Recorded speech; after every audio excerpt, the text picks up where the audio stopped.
Επειδή σε αυτό που είδαμε, είδα τη χαρά τα μάτια σας και στους δύο. Ναι. Τι σημαίνει ακριβώς η μουσική για σας? Μπάμπη, πρώτα εσύ.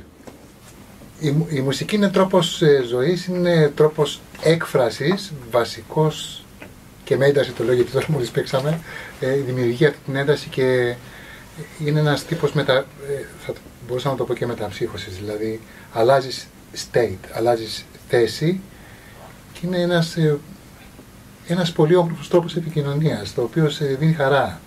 Η μουσική είναι χαρά, όχι θλίψη, είναι χαρά. Έτσι, αυτό να το πούμε. Ναι. Αυτό ακριβώς είναι χαρά. Σε πάει σε μια άλλη διάσταση που σκέφτεσαι μόνο όμορφα πράγματα και αυτό, χαρά, ό,τι καλύτερο. Και δημιουργείς πάνω σε αυτό. Και δημιουργείς και σε οθεί να δημιουργείς.